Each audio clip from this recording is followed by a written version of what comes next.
Hello बच्चों, आज हम पढ़ेंगे वर्कशीट नंबर 23।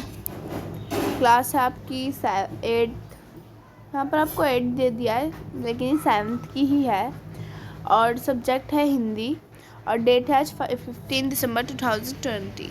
ठीक है, चलिए तो हम पढ़ते हैं इसके बारे में। देखिए, जगदीशपुर के जंगल में बसुरिया बाबा नाम का एक सिद्ध संत रहते हैं।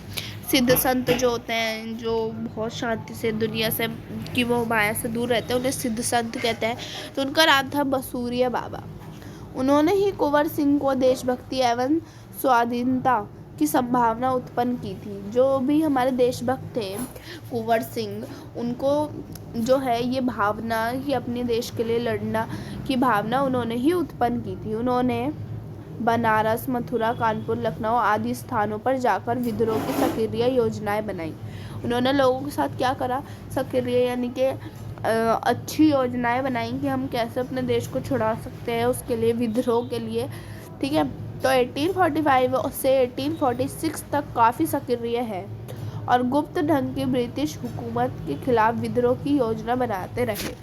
और वो क्या करते रहे, 1845 से यानी पूरे 1 साल तक उन्होंने गुप्त ढंग से यानी कि गुप्त चुपचाप रहकर शांति से उन्होंने जो ब्रिटिश यानी कि बाहर के लोगों का जो भी हमारे देश पे हुक्म चल रहा था उनके लिए विद्रोह की योजना बनाई। उन्हें बाहर से प्रसिद्ध सोनपुर मेले को अपनी गुप्त बैठकों की योजनाएं के लिए चुना। अब उन्होंने उन्हें गुप्त योजनाओं के लिए चुना। ठीक है, सोनपुर के मेले में एशिया का सबसे बड़ा पशु मेला माना जाता है। ठीक है, एशिया में सबसे बड़ा जो पशु है वो मेला माना जाता था। ये मेला कार्तिक पूर्णिमा में अवसर पर लगता था। कार्तिक पूर्णिमा के अवसर पर लगता था। ये हाथियों के क्रय विक्रय के लिए विख्यात था। इससे ऐतिहासिक मेले उन दिनों स्वाधीनता के लिए लोग एकत्र होकर क्रांति के बारे में योजनाएं बनाते थे। यह उन्हें एक बहाना मिल जाता था एक होने का, और यह एक होकर लोग क्या करते थे, विद्रोह के लिए योजनाएं बनाते थे। 25 जुलाई 1857 को दानापुर की सैनिक टुकड़ी के विद्रोह कर दिया। अब उन्होंने क्या करा, 25 जुलाई को 1857 में उन्होंने विद्रोह शुरू कर दिया। सैनिक सोन नदी पार कर आया और चल पड़े। अब जो सैनिक थे वो सोन नदी को पार कर चल पड़े। कुंवर सिंह ने उनका संपर्क पहले से ही था। अब जो कुंवर सिंह थे उनसे उनका संपर्क पहले ही था। इस मुक्तिवाहिनी के सभी बागी सैनिकों को कुंवर सिंह का जय घोष करते हुए आरा पहुंचा। जेल की सलाखें तोड़ दी और कैदियों को आज़ाद कर दिया। अब उन्होंने क्या करा, ऐसे जेल की जो सलाखें थी उन्हें तोड़कर जो कैदी थी उन्हें आज़ाद कर दिया। 27 जुलाई 1857 यानी कि 2 दिन बाद को कुंवर सिंह ने आरा का विजय प्राप्त किया। अब जो कुंवर सिंह थे उन्होंने आरा पर यानी कि आरा को हराकर विजय यानी कि जीत प्राप्त की। सिपाहियों ने उन्हें फौजी सलामी दी। अब सिपाही जो थे उन्होंने उन्हें फौजी सलामी दी। यद्यपि कुंवर सिंह बूढ़े हो चले थे, अब वो बूढ़े हो गए थे, परंतु वह वीर कुंवर सिंह बूढ़ा शूरवीर इस अवस्था में भी युद्ध के लिए तत्पर हो गया। अब वो बुढ़ापे में भी युद्ध के लिए तैयार हो गया था और आरा क्रांति का महत्व केंद्र बना गया था। और जो आरा क्रांति जो थी उसके लिए क्रांति का महत्वपूर्ण केंद्र बन गया था। ठीक है, आगे बढ़ते हैं। आगे है दानापुर और आरा की इस लड़ाई की ज्वाली बिहार स्वास्थ्य व्याप्त हो गई थी। अब जो थी दानापुर की इस लड़ाई में जो ज्वाला बिहार था वो सर्वत्र व्याप्त हो गई थी।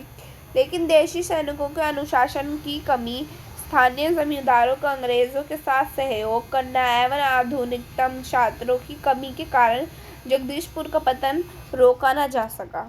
लेकिन जो इन सब की कमी की वजह से वो लोग उन्हें नहीं रोक पाए थे। 13 अगस्त को जगदीशपुर में मंगल पांडे कुंवर सिंह ने सेना अंग्रेजी के परास्त हो गए।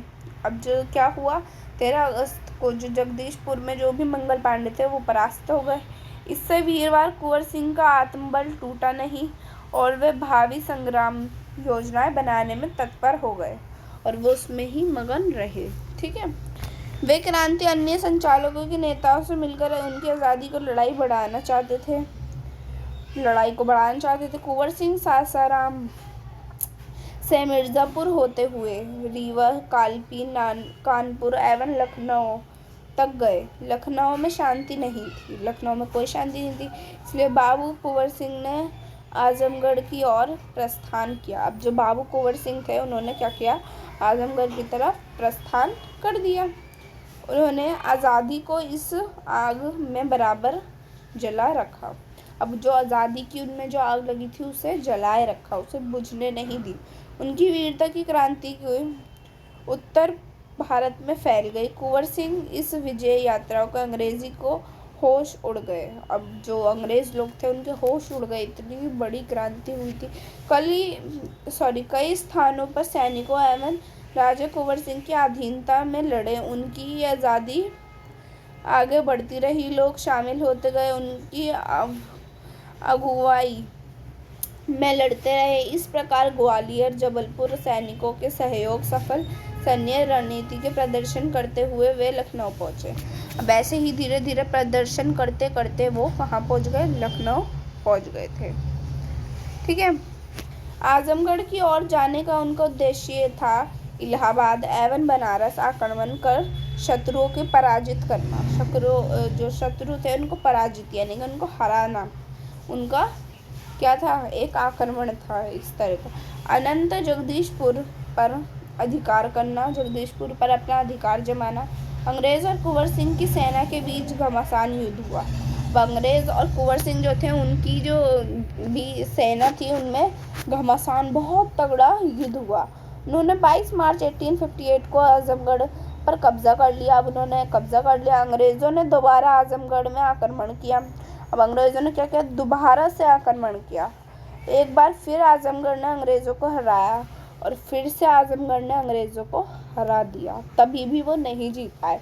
इस प्रकार अंग्रेज़ी सेना को परास्त कर वीर कुंवर सिंह 23 अप्रैल 1855 को स्वाधीनता की विजय पताका फहराते हुए जगदीशपुर पहुंच गए। अब जब वो विजय हो गए तो वो 23 अप्रैल 1858 को विजय होकर जगदीशपुर पहुंच गए। किंतु इस बूढ़े शेर को बहुत अधिक दिनों तक विजय का आनंद लेने का सौभाग्य न मिला। लेकिन ये जो बूढ़े थे तो इन्हें ज़्यादा दिन तक सौभाग्य नहीं मिला कि ज़्यादा ऐशोआराम मिले, इन्हें ज़्यादा दिन तक ये नहीं हो पाया।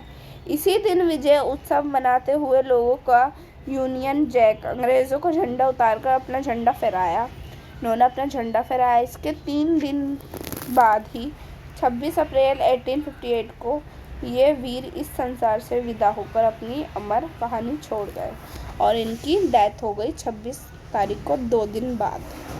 देखो कितने अच्छे थे, लड़ते लड़ते मतलब बूढ़े हो गए थे, लड़े जा रहे थे फिर भी, और अपने हक के लिए लड़कर ही गए और जीत कर ही गए। पर बेचारे 2 दिन में ही चले गए, अपनी आज़ादी ज़्यादा अच्छे से भी नहीं मना पाए। चलिए तो हम आगे पढ़ते हैं। नीचे दिए हुए प्रश्नों को उत्तर दीजिए। कुंवर सिंह में देशभक्ति स्वाधीनता की भावना किसने उत्पन्न की थी? कुंवर सिंह जो थे देशभक्त, उनके अंदर स्वाभिमान की भावना किसने उत्पन्न की थी? देखो ये रहा हमारा आंसर। कुंवर सिंह ने देशभक्ति स्वाधीनता की भावना उत्पन्न की किस में? जगदीशपुर के जंगल बुस्सीरे बाबा में सिद्ध बात संत रहते थे, उन्होंने कुंवर सिंह में देशभक्ति स्वाधीनता की भावना उत्पन्न की। तो आंसर क्या होगा? कुंवर सिंह ने देशभक्त एवं स्वाधीनता की भावना किसमें उत्पन्न की थी? तो इसका आंसर है, ये रहा आंसर, बुसीरिया बाबा जो एक सूफी संत है। जगदीशपुर के जंगलों में बुसीरिया बाबा नाम के एक सिद्ध संत रहते थे। उन्होंने ही, देखो इससे छोटा कर लेते हैं, फर्स्ट आंसर आपका यहाँ से है जगदीशपुर। देखिए जगदीशपुर के जंगलों में बुसीरिया बाबा नाम के सिद्ध संत रहते थे, उन्हें कुंवर सिंह देशभक्ति की उत्पन्न की थी। ये आपका आंसर नंबर फर्स्ट है बेटा, ज़्यादा बड़ा नहीं है। देखिए यहाँ से यहाँ तक है। ठीक है, ये रहा आपका आंसर नंबर 1। ठीक है, बहुत ईजी सा है, छोटा सा है, ऐसे ही याद हो गया होगा। मेले मनोरंजन, खरीदारी और मोल जोल के लिए होते हैं। वीर कुंवर सिंह ने मेले का उपयोग किस रूप में किया? उन्होंने मेले का उपयोग क्या करा था? वो उसमें अपनी क्या करते थे, विद्रोह के लिए जो अपनी विचार थे वो रखते थे, मतलब उनके लिए योजनाएं बनाते थे। इसी ऐतिहासिक मेले में उन दिनों स्वाधीनता के लिए लोग एकत्र होकर क्रांति के लिए इनके बारे में योजनाएं बनाते थे। ये रहा आपका आंसर नंबर 2। ये आपका आंसर नंबर 2 है। ठीक है, अब चलते हैं आगे। थर्ड, वीर कुंवर सिंह आरा क्रांति के महत्वपूर्ण केंद्र कैसे बन गए थे? जो वीर कुंवर सिंह थे वो आरा क्रांति के महत्वपूर्ण केंद्र कैसे बन गए थे? ये देखो, 27 जुलाई 1857 को सिंह आरा ने प्राप्त सिपाहियों के फौजी को सलाम दी। युद्ध बूढ़े हो चले थे, परंतु वीर सिंह शूरवीर इस अवस्था के युद्ध के तत्पर हो गए थे और आरा क्रांति के महत्वपूर्ण केंद्र बन गए थे। तो ये आपका आंसर नंबर हो गया 3। ये रहा। ठीक है, तो इतने इजी आंसर हमने इतने ध्यान से पढ़े तो हमें तो ऐसे ही समझ आ गया है ना। फोर्थ क्वेश्चन है, कुंवर सिंह की इस विजय यात्रा से अंग्रेजों को के होश क्यों और कैसे उड़ गए? क्या हुआ था ऐसा जब अंग्रेजों के होश उड़ गए थे? तो देखो, हम यहाँ पर देखते हैं, तो ये रहा आंसर। उन्होंने आज़ादी की इस आग को बराबर जलाए रखा। उनकी वीरता की क्रांति पूरे उत्तर भारत में फैल गई कि इस विजय यात्रा के अंग्रेज़ों के होश उड़ गए। इस वजह से अंग्रेज़ों के होश उड़ गए थे। तो ये आपका आंसर नंबर 4 है, ये वाला। ठीक है, इजी सा है, छोटा ही है।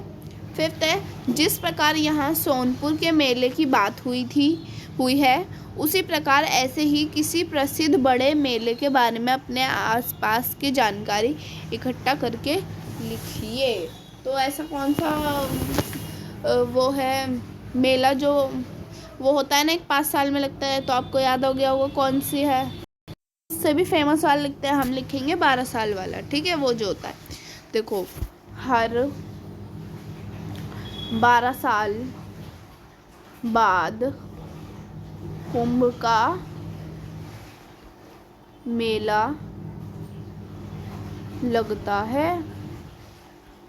और इसमें आप अपने पास से ऐड कर सकते हैं लाइन की वो बहुत सुंदर होता है और बहुत वहाँ पर बहुत भीड़ होती है। सबसे प्रसिद्ध बात तो उसकी यही है कि वहाँ बहुत भीड़ होती है और सबको बहुत डर होता है कि जो लोग एक साथ मिलकर जाते हैं कहीं वो खो ना जाए, वहाँ पर इतनी भीड़ होती है बहुत ज़्यादा। ठीक है, तो आप ये लिख सकते हैं। उसकी जानकारी इकट्ठा करनी थी, तो पहली तो हमने कर ही ली और दूसरी आपको मैंने बताई दी। तो ये हो गई हमारी वर्कशीट कंप्लीट। तो आपको मेरी वर्कशीट पसंद आई हो तो प्लीज़ प्लीज़ प्लीज़ लाइक ज़रूर कीजिएगा, चैनल को सब्सक्राइब भी ज़रूर कीजिएगा प्लीज़। और thanks for watching my videos.